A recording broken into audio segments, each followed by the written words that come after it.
In this week's episode, we take a look back at our favourite and not so favourite parts of 2022. As well as discuss what we're looking forward to in 2023. I'm Anthony. And I'm Barry, and this is episode 79 of the Retro Gaming Dads podcast, the podcast for everything retro and retro inspired.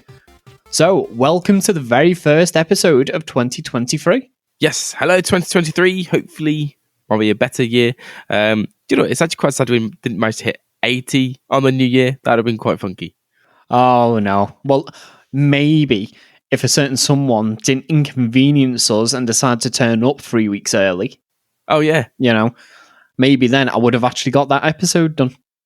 Yeah, possibly so. Thanks, Barry's baby. So, this episode is going to be all about our highs and lows of the year that's just passed, what we're looking forward to in the upcoming year. But before we get into all that, how was your Christmas? My Christmas is actually really good. Really enjoyed it. And what did Santa bring you? Santa brought me a Razer Kishi controller for my phone, which I've been using quite a lot this week. Because obviously it's the holidays, we've been in my in-laws quite a lot, and we've actually been staying there. So I've just been playing quite a lot of games on my phone that I wouldn't normally play. Do you know one game I've been playing the most? The Rift Breaker. Oh, right, yeah. Do you know what? I've actually got the DLC for that. I need to go through and get all the achievements in that DLC. Yeah. I'm playing. It's playing really, really well. I thought it would do it regardless, but the internet connection there isn't the best. But despite that, it's still running pretty smooth. I suppose on a small screen as well, any artifacting might not be quite as noticeable as if you were playing on a big TV as well. Yeah, exactly. And so I'm really enjoying having the controller so I can play my Game Pass titles, just streaming wherever I can now. I've got a few different bits and bobs. I'm wearing one of the things I got, which is like a big Marvel, like an Udi or something it's called. I don't know what it's called. Yeah, it looks like a big towel fleecy with hoodie. sleeves. Yeah. It's not a towel though. It's just keep you warm. It looks very comfortable, if not stylish. It is very, very snug. Samson got himself an Xbox controller. He needed a new one. So he got the red one. What about yourself? Well, I got myself an Xbox controller. The Nice. Volt Oh, the yellow? green and yellow one. I can't, the green yellow one. I can't remember what colour it actually is. It's very noticeable, though. It's a very bright colour. So I got that. I got Sonic Frontiers for the Switch. Nice. Time to complete it again. Yes, I can complete it again. Elliot's been playing that recently. All right. I've still been playing Animal Crossing with him, and I had to sneak on Christmas Eve onto his game and leave some presents underneath his stockings. So when he went back on it after Christmas, he found all these presents underneath his stockings. Nice. I think he was more made up by that than the actual Christmas day with real presents under a real tree. Kids, man. Yeah. I'm going to say something that might... Well, I don't know. So my brother-in-law got a PS5 for Christmas. It's downstairs in the morning room, and it's ugly as anything. Everyone who walks the room is like, that is the ugliest console ever, which everyone agrees. But I've been playing it. It's actually not been too bad playing it. I've been playing, I can't remember what it's called, but there's one where you like a little robot go around, you like testing the different features of control and how it works. Oh, it's like is it the one that was in the PlayStation the robot VR? Play area? I think so. You're like a little robot. Is it? Yeah, Visual Playroom or something like that. I can't exactly know what it's called. Yeah. But it's actually, quite a fun little thing. Sam and Ash are both enjoying it. Samson did say I want a PS5. I said, not on your life. So that is never going to happen. The price they're going for at the moment. No. But, it's all right. I would definitely prefer my Xbox, but it's just massive, chunky, and ugly. That's all I'm going to stick to. It's definitely an acquired design, I think. Quite taste on the design. Yes, it is.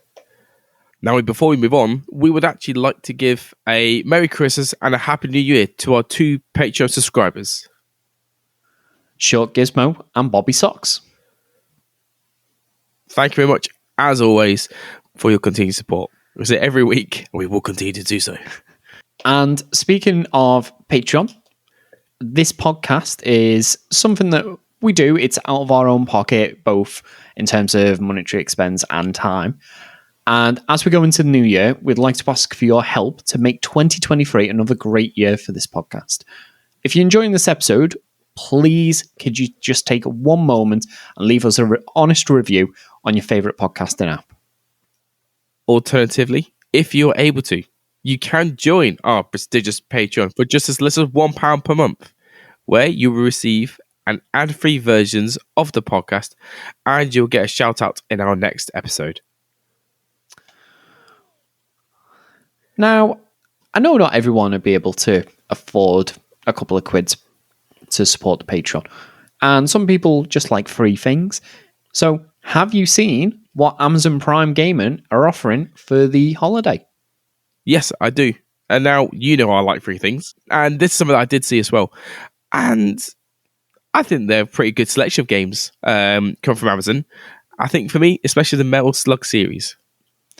Yeah, so if you're an Amazon Prime subscriber between December 27th and the 3rd of January, you can actually get 10 free games, but technically it's actually more than that, because you can get hold of Dishonored 2, Metal Slug X, Metal Slug 3, Real Bout Fatal Fury, The King of Fighters 2003, The Last Blade 2, Twinkle Star Sprites, and SNK 40th Anniversary Collection completely free just for being a Amazon Prime subscriber.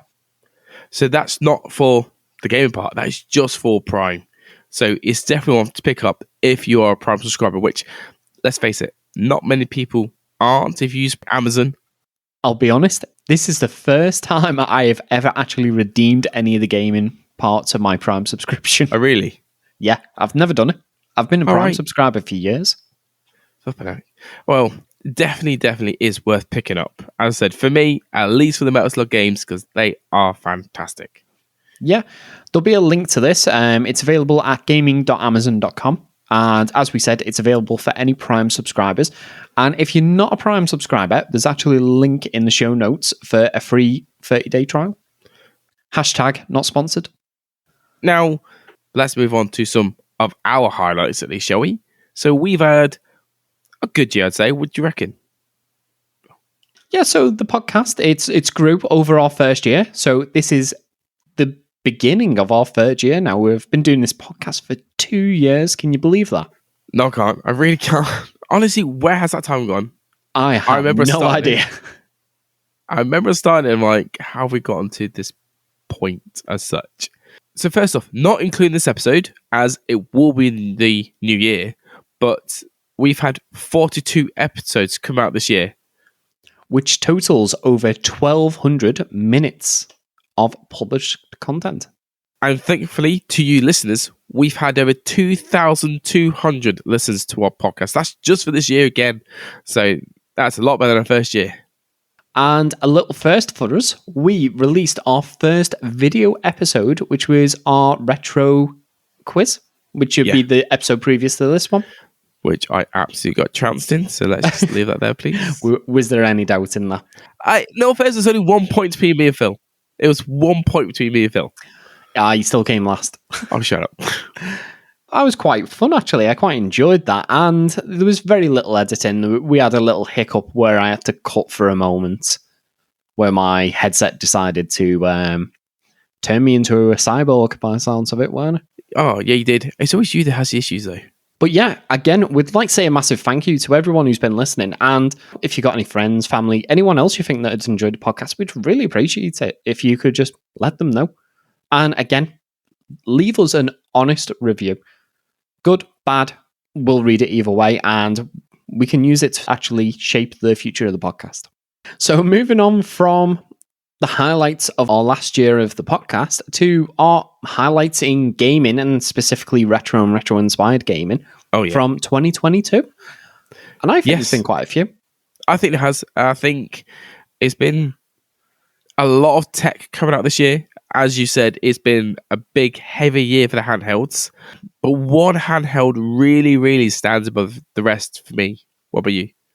Yeah, definitely Logitech G Cloud. Oh, 100%. Absolutely useless piece of kit. No, the Steam Deck. Fantastic handheld, which finally got released. It's not the most powerful. It's not the most portable. It's not the best looking handheld, but it's It works. definitely by a million miles the best value. Oh, it definitely is.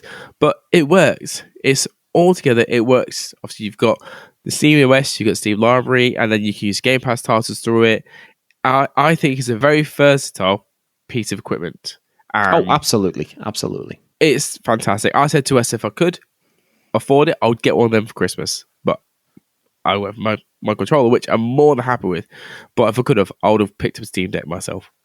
Yeah, if anyone's thinking about picking one up and is thinking about just gaming on the go, definitely pick up the 64 gig and buy a additional SSD to put in it yourself. It literally took me 2 minutes to do. Yeah, and there's more than enough guides you better find on YouTube if you do pick one up and you are struggling. So there's always going to be help somewhere that you can utilize for yourself. But the Steam Deck is definitely one of both of our hardware highlights for this year. So going forward, do you think the Steam Deck is going to kind of push all these other handheld manufacturers to make maybe less premium devices and make them a little bit more affordable? I think so, or at least I hope so, because Valve have gone and shown that you don't need a really expensive, flashy piece of hardware that's going to cost you a bomb. They've shown this to them, so other people around will be like, hang on a second, what are we doing wrong? You'd hope at least. So I think the Steam Deck will. Well, I think they've been great innovators in the handheld industry this year. Oh, yeah, absolutely. This is probably been the most disruptive thing in the handheld PC market ever, I think. Well, yeah, how often do you use this by just plugging it into your monitor and you can just play it that way as a PC? Yeah, I've been playing a lot of Civilization that way. So it's not a very fast-paced game, but plug it into my monitor, wireless keyboard and mouse with it, and that's it. I'm playing a bit of Civ. Exactly. So it's definitely a staple for the handheld consoles, I think. Yeah. The Switch has done fantastic. It did it well, but that was a good few years ago. So Steam Deck coming in, I feel like it's a good time and placement for it to then push developers to the next step in handheld consoles, I think. See, the thing with the Switch is, don't get me wrong, I love my Switch. I've got loads of games that I've not played on it. But with the Steam Deck, it's a lot more versatile. So obviously I can play a load of Steam games. Currently, I still have Windows 11 on it, so I've got access to the Game Pass games through the Microsoft Store. Yep. However, I have a memory card with just over 4,000 ROMs on it. Exactly. So I've got PlayStation, Saturn, N64, Master System, Mega Drive, SNES, NES, TurboGrafx, Mega CD 32X. I've got all sorts of consoles that I can just play all those games that I genuinely really do enjoy playing, and I can't do that on the Switch. But no, exactly. So this is why we needed something like the Steam Deck to come along. So I don't know. I think next year will be another handheld heavy year coming for us. I've been saying that for a while. I believe 2023 will be the year of the handhelds. All right, come on. So what's our next hardware? Well, another handheld. I may as well stick with the topic that we're currently on. Yeah. Evercade released a new handheld, the Evercade EXP. And while I must admit, I think its design's a little bit bland. It's too white. You know, you stick some red buttons, a bit of red accent on it, make it look a bit snazzier. Little decals and just some little trim. Yeah, just to break it up a little bit, but it's give it a little pizzazz. It's fantastic to see that they're still releasing a new version of a handheld, which does have a console counterpart as well in the Evercade Versus, that takes physical cartridges, and they're still releasing new physical cartridges. I think this is fantastic. Yeah, but it's not just that side of it. It's because this console is just retro games. That's it. No, there's actually some new games on it. They're all retro or retro inspired. Yeah, sorry, retro inspired. So this console isn't made for newer games. So this is made for the people who are into the retro style and the retro games. Yeah. So retro, indie. Having such a place still and being able to make a console to still go forward with it, they must be doing well. Absolutely. Again, I have mentioned this. Unfortunately, this isn't the kind of thing for me. But I definitely love to see them continue. And we mentioned a couple of episodes ago, they have got partnerships with Amiga, so we should be getting an Amiga collection on it. And I hope they continue for many, many more years. I do like how this year has been quite retro heavy as well, with some of the consoles that's come out and some of the games that come out as well. So I know we do quite a lot, but this year's been heavy again. It's all weird, isn't it? It's kind of like all new retro. Yes. Oh, yeah. So you mentioned consoles then. So Mega Drive Mini 2, that was another console, or the Genesis Mini 2. That was another one that came out this year. Yeah, exactly. And not that, it wasn't just console. Didn't a load of controllers and that come out with it as well at the same time? Well, those controllers, the Retrobit controllers, have actually been available for a little while. I'm not sure if they came out before the Mega Drive Mini, actually. All right, flipping it. There's not about that much. Yeah, so they've definitely been out for a few years. But yeah, the fact that this year I have bought a Mega Drive Mini 2. So I bought a new Mega Drive console, a new Mega Drive controller for that little mini console, a new Sega Saturn controller for an actual Sega Saturn as well. And it's 2022. It's insane. Oddly enough, when I worked at Argos, I'm trying to think what year it would have been. It would have been either Christmas of 2017 or Christmas of 2018. And after Christmas, we had a list of the top 10 toys that were purchased. That was sold, Number 1 was the Sega Mega Drive. What? It was, I think it was the At Games Mega Drive. And that was the top selling toy that Argos sold that year. Well, I can guarantee that wasn't for kids. Yeah, well, no, actually, it was, if I remember right, I think it was the Mortal Kombat pack, so it had like Mortal Kombat 3 as a built-in game and stuff. But obviously, it was people like us who want to relive the childhood. The retro style stuff, definitely. Yeah, and unfortunately, I never got to do it this year, but I do have a bit of a tradition where I will play Christmas nights just before Christmas, and it'll get me in the Christmas mood. Oh, okay. Unfortunately, I didn't get to do it properly this year, just with everything being thrown up in the air with the baby coming, nothing being ready, not having a cot ready because we thought we started another 3 weeks, clothes weren't washed. Well, I guess it must have felt a bit rushed at some points just before Christmas for you, really. Yeah, somehow I don't think Kerry would have appreciated it if I went, no, I'm going to sit down, I'm going to spend 5 hours and go play Christmas nights. You look after the baby the entire time, Elliot, and I'll catch you later. Yeah. That's the one. She's very understanding, but I think that might be pushing it a little bit too much.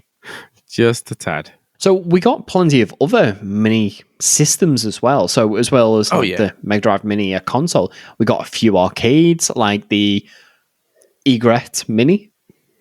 Plus, we also got a miniature version of a microcomputer, which in itself sounds like it should be quite small, with the A500 Mini. And again, that was fantastic. Little tiny Amiga console. Tank mouse. Did you pick that up as well?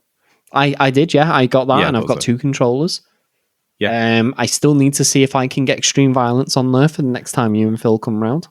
Sadly, we weren't able to get another game's not in December. We were trying to, but with it being so busy in December, we weren't able to. But otherwise, we would have cracked out some of the mini consoles, wouldn't we? Yeah, well, that was the plan, weren't it? To do a mini console themed games night. Yeah, so sadly, we couldn't catch up. But again, the A500 Mini would have been there. Yeah, loads of great games on that. And Chaos Engine, that's a great 2-player game as well. So that'll be something that we'll have to pick up in the new year. Yeah, definitely. These aren't the most authentic ways to play these systems. Obviously, the new systems, it's all emulation. But the fact that there is a way to play it, and it's not just a case of buying a Raspberry Pi and using your own USB keyboard and mouse. Because I'm not being funny, playing an Amiga game with a modern mouse is not the same thing as playing an Amiga game with a tank mouse. Yeah, I can imagine that. If you're not getting carpal tunnel syndrome, you're not playing it right. RSI, you'll be fine. Just get on with it. So it is nice to see all these new new old systems being re-released, especially with the price of retro games now. Yeah, exactly. They are getting absolutely insane. Yeah. So some of these systems coming in to enable you to be able to play them at a cheaper price. It definitely makes it easier for retro gamers who can't afford, I don't know, £400 for a game if they want to relive some childhood memories. Exactly. And the thing is, it's really annoying me. I keep seeing loads of groups for retro gaming where they're like, I'm buying up all these games. It's an investment for the future.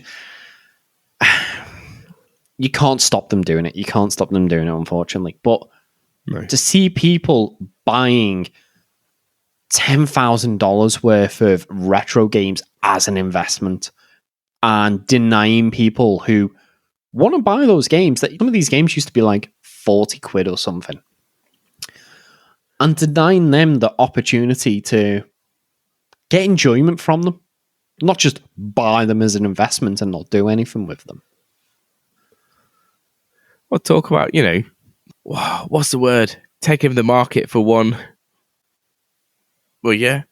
And so it just kind of ruins the experience. Well, like you said before, with scalpers and everything else, it just starts to ruin the gaming industry. Massive issue over the last few years with that. So, hardware releases, we've had good fair few of them. These are only scratching the surface of them as well. Yeah. We've just kind of gone for the ones that made a staple in our hearts. Now, software releases, though, we've had a good fair few. Now, I'm not going to start with one particular because, stuff you, Barry. To me, I'm going to go straight in with the Teenage Mutant Ninja Turtle Cowabunga collection, which is a fantastic collection. Yeah, brings together arcade, NES, SNES, Mega Drive, Game Boy, Konami, Turtles games. And it's really well presented as well. The more of these sort of collections I see, the more I realize that Nintendo really just phoned in Super Mario 3D All-Stars. Or what? Just because it was just chucked together? Yeah, there doesn't feel any passion behind it, unlike this.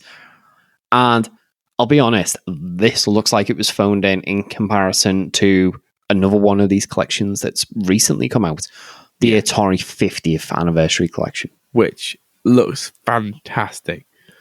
You can tell that some of the people doing these collections now are really passionate about it. It's not just a case of someone in middle management going, oh yeah, just stick some ROMs on, put a menu in, and we'll just flog it and get some money.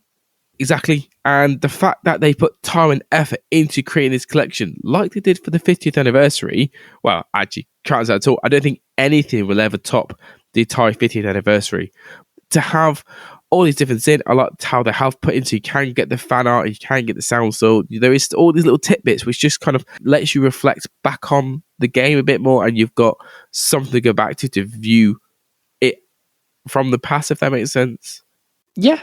Nostalgia, it's a really powerful thing. I don't play a lot of these games because they are better than new games. Yeah. They're not. Often they're a bit slow, a bit sluggish. They don't have a lot of quality life improvements that you get in newer games.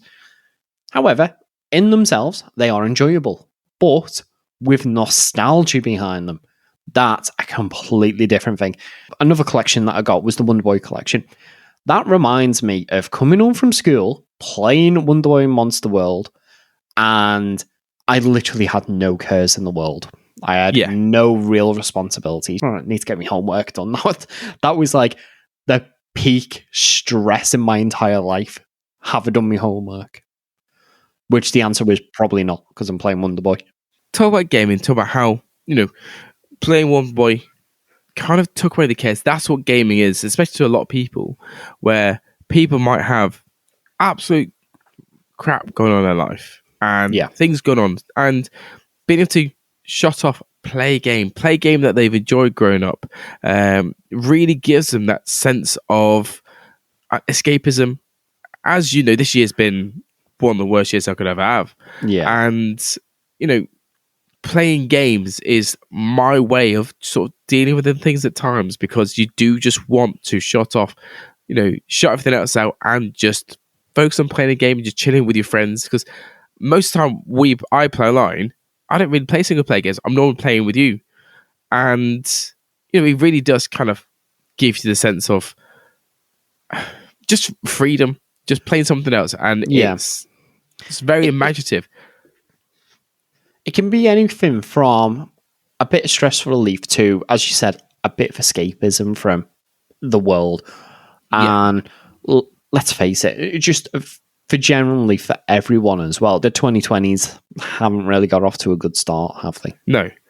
I think if it wasn't for the gaming industry, I think you'd have a lot more people with mental issues, I guess, as such, if that makes sense. If you're trapped inside your house. Absolutely. There's been times when I have felt extremely down, and it'll sound stupid, but just going back and running through Sonic or Sonic 2 or something like that, it'll feel like a little bit of a pick-me-up. Playing a bit of Sonic CD with its quite upbeat soundtrack playing in the background. Well, yeah, and to top it all off, our last sort of selection we had for the soft release of 2022 ties in with you and Sonic, doesn't it? Yeah, see, Sonic Frontiers, that's enjoyable as a new experience. So that's kind of a bit different to me going back to the older games. But I will say, Sonic Frontiers, I was pleasantly surprised. Very pleasantly surprised. It was really fun. I saw Phil was playing it today. I saw he was streaming it on Twitch. Yeah, we'll leave a link to his Twitch in the show notes if you want to go and see how good or bad he was at playing it. I was really pleasantly surprised. I really enjoyed this game. There's loads of little buggy bits where a couple of the bugs, lots of popping. Yeah. But my only real disappointment with it is it ended. I was about to say, it was too quick. I knew it was too quick. It still took me 2/3 of a week, something like 4 or 5 days, and I really hammered it on those 4 or 5 days. Well, my brother-in-law actually got this for Christmas as well, on his PS5, and he started playing it, and he's like, "Oh, it's amazing!" I said, because when he got it, I was like, "Oh, it's a fantastic game," and I sort of told him about it. And he started playing it. He goes, "It's absolutely amazing." The only stressful part is watching him play, because it stressed me out. Watching playing transit stages stressed me out. I am glad I didn't know a lot about the game, because when I got into that first Titan battle, that was amazing. That is how Supersonic should feel. Yeah. It was great. You felt invincible. Well, you are. You're Supersonic. You should feel invincible, but you should feel overbearingly powerful as well. And everything from facing off against this 100-foot tall Titan, the music kicks in and you're slamming them into mountains, you're launching them into the air, you're pile driving them into the floor, and this is how Supersonic should feel. This is how he was in the comics, in the recent movie. Yes. Spoilers for anyone who's not seen Sonic the Hedgehog 2 movie, maybe skip forward 20-30 seconds. But surely you've seen it already? Yeah, you should have seen it already. If not, go watch it. It's fantastic. But when he becomes Supersonic in the movie, you see Robotnik in the Death Egg machine just punch him, and he just holds his hand up and just stops it dead. That's what he should be like. Yeah, well, and it's funny because he does that in Sonic Frontiers as well. The fist comes in, he just goes, meh, and just holds the fist away from him. And just seeing some of that and just seeing the, as if you'd have touched me. It's just the nonchalant, just, don't care. Let's just stop that. And I'm going to smash your face in. All the bosses in the game are fantastic. The last boss is maybe a little bit more of a letdown. It's not bad, but the expectation for it was set so high by the first 3 Titans that you fight. But we've got to look forward to the DLC coming up next year. So we've got a lot more coming up. Yeah, I know, but it's like the second half of the year. I know. I'm too impatient. I'm far too impatient. I for know. this.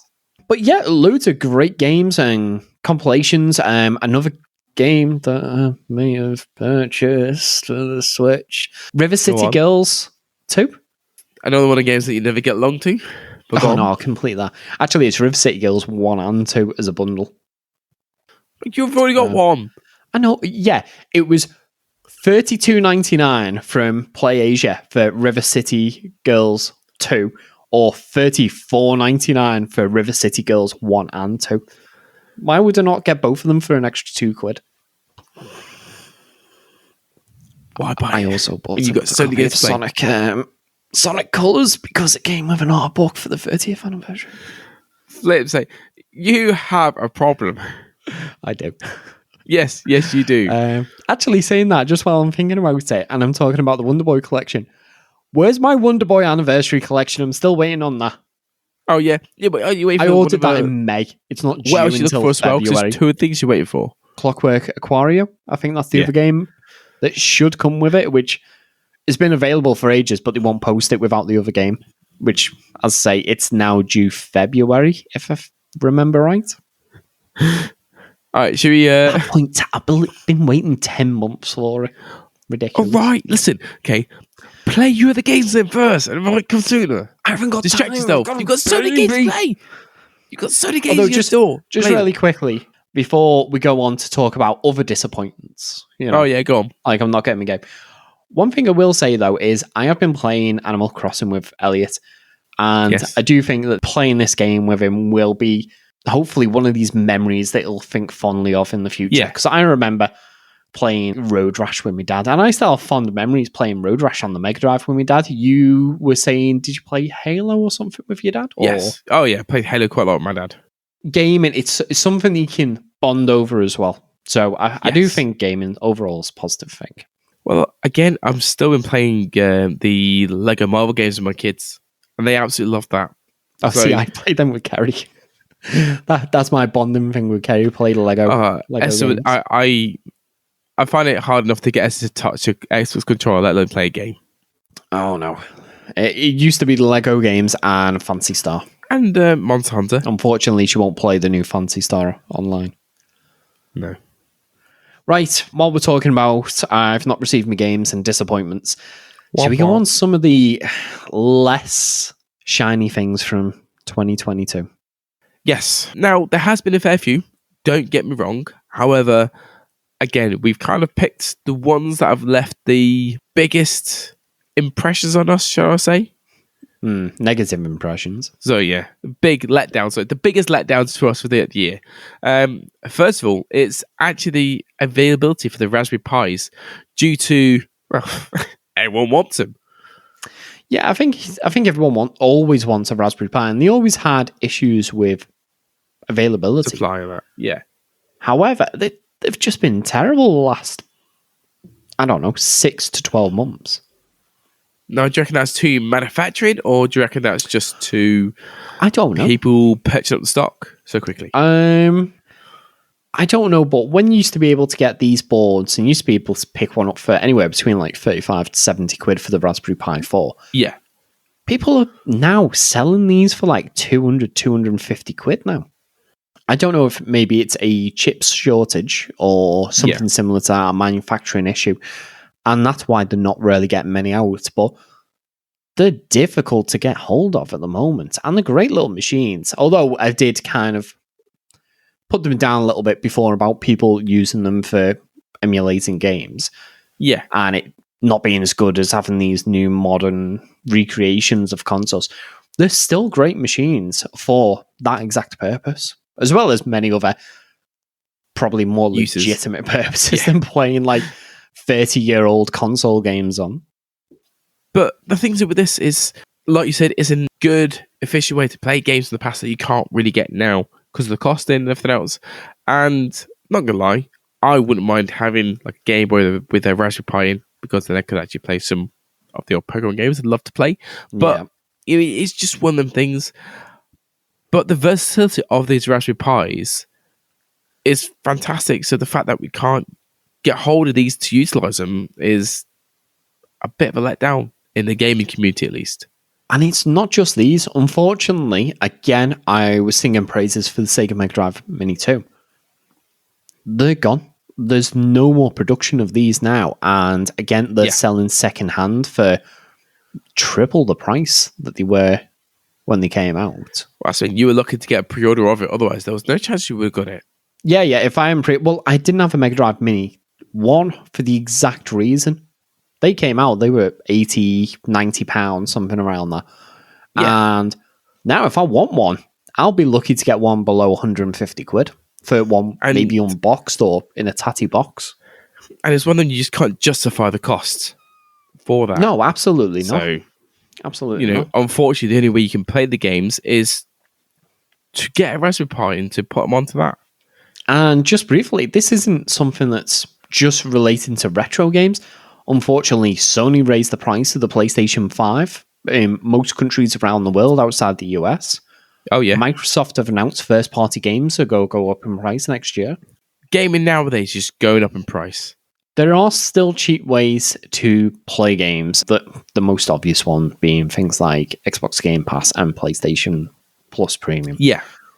I don't like the idea that they will be my only options. Not necessarily those services, but a completely digital future. And not even a digital future where I can download the game, keep it on my console and play it whenever I want.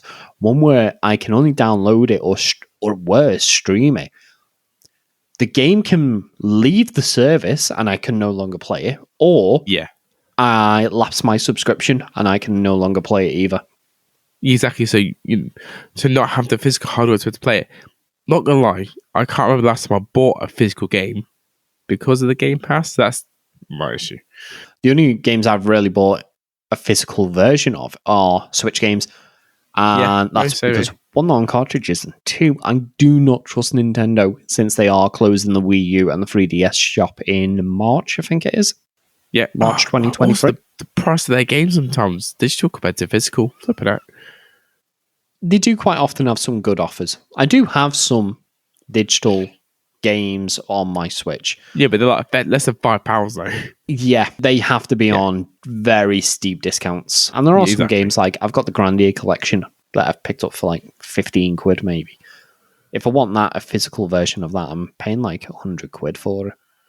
But I'm not against digital. I think it's a good option to supplement physical versions of games. I do not want it to replace it, unfortunately. You're fixed an only option really going forward. Yeah, unfortunately, it's inevitable. Yes. It will replace physical. There's no reason why they wouldn't phase out physical in the future. Probably in the next generation or two. If you look at the way that everything's sort of evolving and everything else, digital's the way forwards. And as much as sad to say, it's kind of where everything's going, not just gaming. But for gamers, when you're used to having your game collection of your collectible thing and everything else, it kind of, you want something physical there. Yeah, it is, but I don't know if you've heard Epic are closing down a lot of service for a lot of the games, specifically a lot of Unreal titles, like Unreal Tournament. Yes, I did see that. You've had that game, even if you bought that as a physical game, soon you won't be able to play it online. Or not. I've still got Chrome Hounds because I cannot get rid of it. Well, yeah, I've still got Chrome Hounds as well, and the offline portion of that is essentially just a tutorial. You can't even bring your weapons you got from online into those couple of missions, which is, at least if it had a LAN option, you could drag your Xbox around someone else's and play the game over a LAN. So you can still utilize it somehow, but you can't really do that at all. Yeah. All right, so talk about our software releases. We obviously have some disappointing software releases, and first of all, it's quite a hard one for me, is Pokemon Legends Arceus and Pokemon Scarlet and Violet. Now, Legends Arceus, I didn't have that much of an issue with, but Scarlet and Violet, though, sucks. So, Legends Arceus, I've not played Scarlet or Violet. Violet? Legends Arceus, though, I found it boring. Not as boring as Scarlet Violet, let's put it that way. I had the chance to play my sister-in-law's version, went around with it a bit. So you know how they've got wheels and everything else, and you can ride them. And Yeah, I hate the idea bikes. of an animal having wheels. No. The red one from Pokemon Scarlet doesn't actually use its wheels. It goes around in hands and legs, and its wheels are in its chest and at the bottom end as well. Doesn't use the wheels at all. It runs around. I was running around, and it didn't feel right. You could throw your Pokemon intent to go attack with the Pokemon, and it would just go off, fight through the Pokemon, come back to you, and it's killed like, I don't know, defeated like 6 Pokemon and got some experience. Yeah. And I'm like, that's not the same as going into a battle and fighting it. No, and again, Legends Arceus. For me, the enjoyment I got from playing Pokemon was completing the Pokedex. Yes. And in Legends Arceus, to complete it, you've got to fill out at least like a minimum number of the tasks it gives you. And when it's like, oh yeah, capture 50 fat versions of the Pokemon, or capture 20 of them at night without them spotting you, and you're just repeatedly doing the same action over and over and over again. Well, you were in one little area constantly doing the same thing. Now, that's not to complete it. I thought when you capture it, it at least registers it. If you capture them or not do those mission parts, you still get registered, but they're just you registered. It's a bit like, yeah, again, going back to Gen 1's the only one I really ever got into. It would register that you've seen it just by going into a battle or seeing one in the wild. In Legends Arceus, if you want the full Pokedex entry for it, you've got to complete maybe 4 out of 7 of these objectives that it gives you. And it's just... It's just boring. And that's not even to talk about all the technical issues, how bland the game looks sometimes. It's just not... It's not great. It's a letdown. It's Pokemon's not going the right way. And then on top of that, Scarlet and Violet, you've got all these glitches and issues that people have been having with the game as well. Well, my sister asked Esther if I got it for Christmas. She was like, oh, Anthony wanted it, but then decided he didn't want it. She was like, what? Why? And Esther told her, she asked me why. So I said, because of the issues. And her first words were, yeah, there is a lot of glitches and issues, but you just look past them. Like, that's not what I want in a game, though. So why would I patch something that I know is flawed? That badly, at least. So that's been a big disappointment. Yeah. But another disappointment with games as well is been all these issues that Microsoft have had trying to get this Activision Blizzard purchase through. Honestly, we could have a whole episode talking about all the different issues and everything that's going on, and we could even start sort of mind mapping how Sony's mind's working, got off to it, but that's be too boring and bland. But honestly, what the heck is going to be going on with this? Microsoft, I feel sorry for you. Sony, do you think this will go through? What the heck? The FTC is trying to block it, so I'm not sure. See, the FTC's suing Microsoft to prevent it. I don't think that'll work. I think either Microsoft are going to fight it and it'll go through, or it won't not go through because the FTC are forcing it not to go through.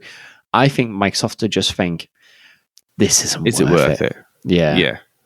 My issue is, I think what Microsoft's issue is that if they were to back down, what does this mean about Sony and their staple in the gaming industry? Well, it means that their bullying tactics have worked, doesn't it? No, exactly. So Microsoft doesn't want this bullying side to work. I'm an Xbox person, but I feel like Microsoft is fighting for the people, whereas PlayStation is fighting for themselves. Oh, yeah, absolutely. At no point has PlayStation ever said about the people. However, Microsoft have constantly said about the players, not about them. Sony, to paraphrase The Simpsons, are like, won't you think of the gamers? But only the PlayStation gamers. Yeah. All the PlayStation gamers giving us money. Yeah. Give us money. It's just frustrating. It is. It is definitely frustrating. But the thing that really annoys me about it is Sony acting as if they're doing it to protect other people. And they're saying no company can survive without Call of Duty. Except there's only really 3 big console companies, isn't there? Yeah. And one of them hasn't had a Call of Duty game in nearly 10 years. And is also the best selling out of all 3 companies. Yeah. I think Sony are just panicking. And they are just, like I said, bad mouthing everyone. Yeah, well, yeah, even their own developers. Yeah, exactly. I think Sony are just thinking, you know what? We can cause loads of issue for Microsoft without really spending any money. We don't have to sue Microsoft. We just have to rile up the FTC enough so they go off and sue Microsoft instead. And that's the thing. Sony's doing just these little, dropping these little things in and just going, oh, Microsoft this, oh, Microsoft that, oh. And they're just kind of painting a picture, making them to be the good guys for the Microsoft the bad guys. And they're just going, see you later. Yeah, I genuinely don't know whether or not this will go through. I'm probably kind of erring more on the side that it will go through, but probably with a lot of caveats. Well, yeah, exactly. But it's just, I want this to be over. It's gone on long enough. Yeah, I'm sick of talking about it, to be honest. Exactly. I'm ready for this to be over.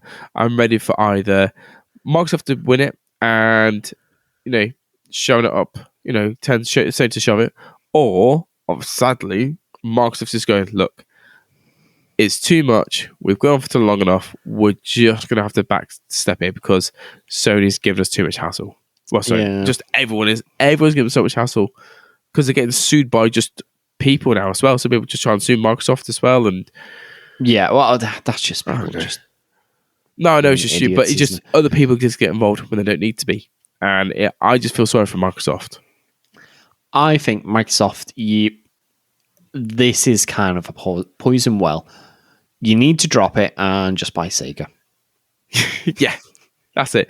Because they'll probably be a lot cheaper for a start. That's if they can invent it. That's even if they can after this, because they're trying to make it so Microsoft can't really buy other studio. That's only if the FTC won. That may be a possibility, not a definitive, but a possibility. If Microsoft just walk away from it, they can't do anything. They can, obviously, if they do just say they did try and buy Sega, kind of force it that way. The FTC won't win because Microsoft said, look, we win. Well, what do you reckon if they're trying to buy, this is what, 79 billion was it? Something like that. We'll just round it to 80 billion. Say this could cost a lot more. This could cost up to like 85 billion if, with all the extra costs and everything else. Yeah, well, go on then. What predictions do you have for 2023 then while we're talking about the future? I think we'll be seeing a lot more retro collections. I don't think we've seen them all at all. I think there'll be a lot more retro collections coming through. Yeah. And then handhelds, as you keep saying, and I agree with you. Yeah, I think we're going to see more handhelds coming out. And I think we'll probably see a couple more, maybe not as cheap as the Steam Deck, but more budget price ones. So instead of looking at like $1,500, we might be seeing some $600-700 ones as well. Do you think that Microsoft would release a discless version of the Series X? There's been rumors, and PS5 are doing it. Honestly, I don't think so. At least not until they do like a midlife refresh. Just want a GameCube size Xbox. Oh yeah, I'd love that. I'd love a half size Xbox Series X. Just move the S around a bit, please, and just put it to GameCube size and put that bed on top. I don't think they will, just because it'd probably not be worth it for them. The cost of the disk drive might be $20, say. So if they release a diskless version, which is $20 less, well, no one's going to buy that. If I buy a diskless version of a Series X, I want to save bare minimum $50 to $100 off that price. Yeah. And for Microsoft, they're like, no, we took out $20 worth of stuff. We're not going to drop the price by $100 on a console that we're already losing a couple of $100 on it. So I can't see that happening.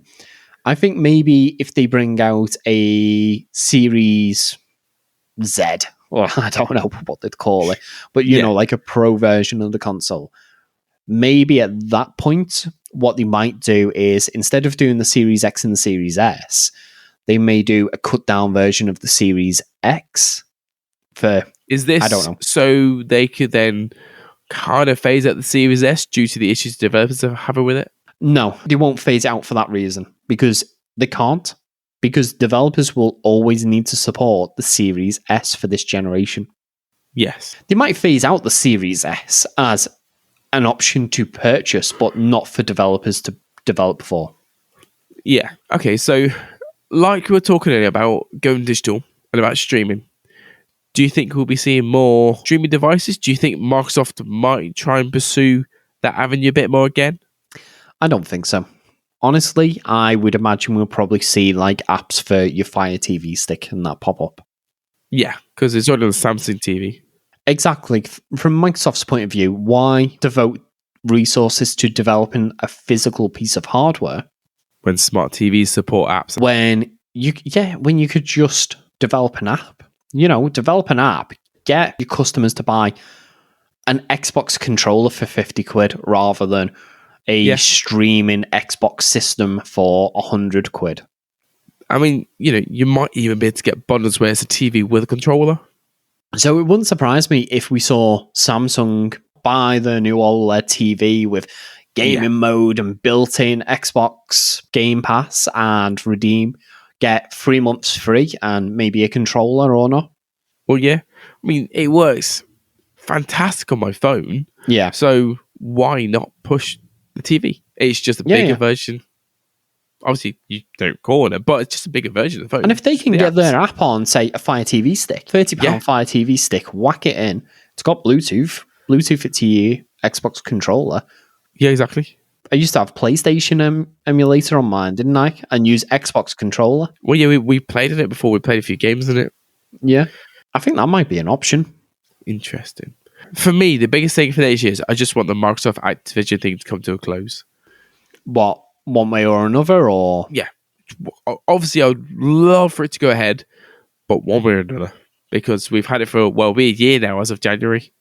Well, yeah. Have you got any predictions for next year, or have we kind of covered it, I guess? No, just handhelds. I do think Sonic will probably have another good year. I do think Sega have realised they love Sonic. They really love him. You know, give him a decent game. This year, honestly, we've had it. How often? How often have we spoke about it? Sorry. A lot.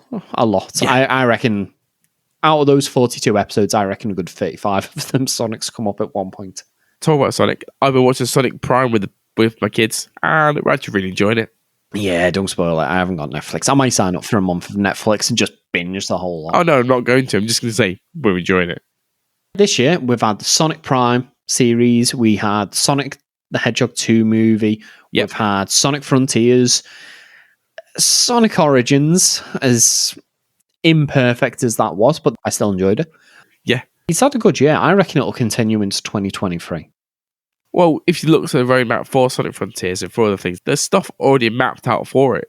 Yeah. And don't forget, I think we'll get the Knuckles Paramount Plus TV show next year as well. Then 2024, we'll get Sonic the Hedgehog 3, the movie.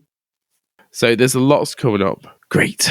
Another Sonic in focus year for us. Thank you very much. I'm sure Pokemon will release another 3 or 4 games next year. Yeah, but as you know, they've unfortunately kind of damaged me about Pokemon, so maybe not so much. What you're going through now, I went through in the mid-2000s with Sonic. Oh, did you?